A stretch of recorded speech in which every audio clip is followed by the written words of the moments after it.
Ayan, welcome guys sa aking channel, Mikoy.tv. Meron na naman tayong bubuksang laruan, gawa ng Mafex, number 141, Psylocke ng X-Men.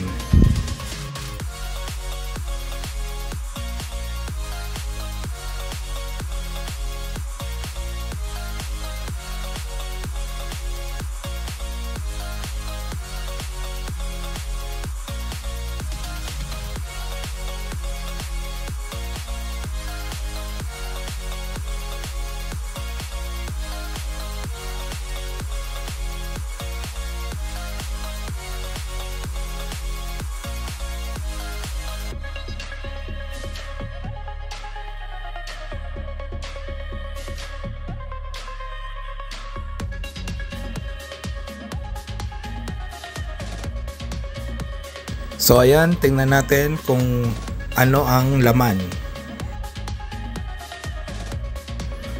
So ayan, unahin natin si Psylocke mismo.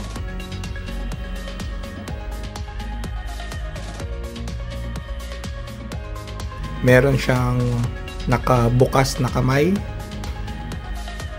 Meron siyang kamay panghawak ng espada at ang lagayan ng espada. Ito naman yung kanyang 2 fingers para sa effects. Ito ay ang closed fist o ang saradong kamay. Extrang belt kung saan nakakabit yung lagayan ng espada. Extrang ulo kung saan galit yung face ni Psylocke. Meron din siyang dalawang espada na nakalagay sa lagayan. Dalawang espada. Ang kanyang psychic knife. Ang maganda sa ginawa ng Mafex, may kamay na sa loob. So, ilalagay niyo na lang. Naman ay yung kanyang psychic power effect niya na may closed fist sa loob.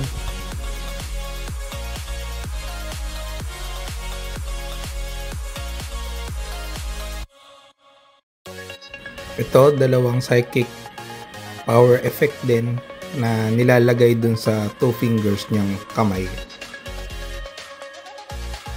At syempre, hindi mawawala ang stand.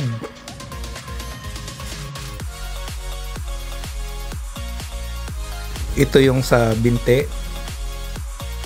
Ito naman yung sa bewang. Ito hindi ko alam kung saan ito nilalagay, pero kasama siya sa stand. Ayan, diretso na tayo sa articulation. Ito yung nagagawa ng kanyang ulo.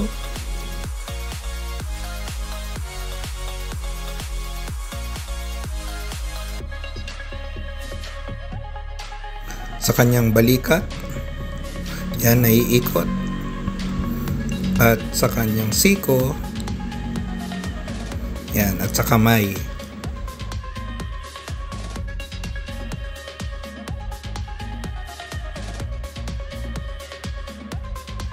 Ito sa kanyang chest at sa bewang. Ito sa kanyang hita. Meron siyang gimmick dito. Hihilahin nyo lang kung gusto nyong ma-stretch ng 90 degrees ang kanyang hita. Yon. Kung napansin nyo, hinila ko kanina. Pati palikod yan, 90 degrees. Lupit.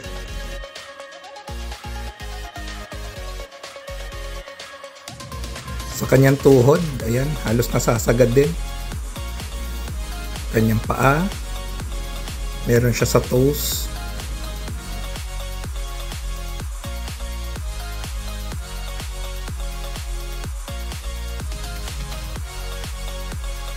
Dito naman guys, ipapakita ko lang kung paano ikabit itong kanyang extra belt para doon sa gustong display na may sword sa likod. Ayan. Hihilahin nyo lang yung kanyang bewang. Ayan. Parang manananggal.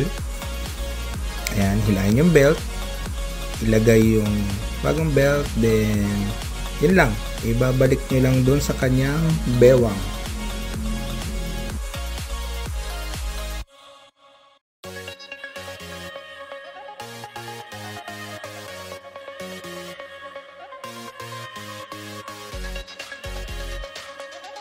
Ayan, tapos siyempre yung sword, hihilahin nyo lang yan doon sa lagayan, tapos ilalagay nyo siya ngayon doon sa likod.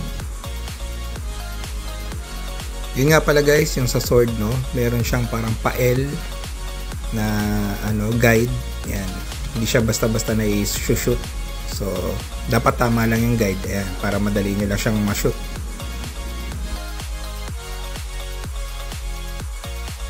So ayan na nga guys, nandito na tayo sa dulo ng ating unboxing, toy review, mga poses ni Psylocke. Sana magustuhan ninyo.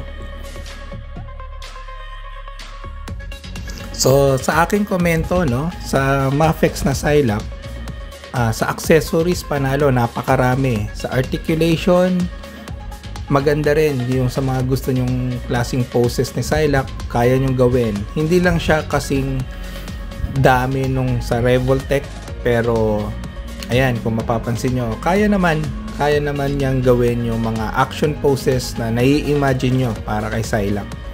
So yun, kung fan kayo ng X-Men or ng Mafex, yan, napakagandang isama nyo to sa inyong collection.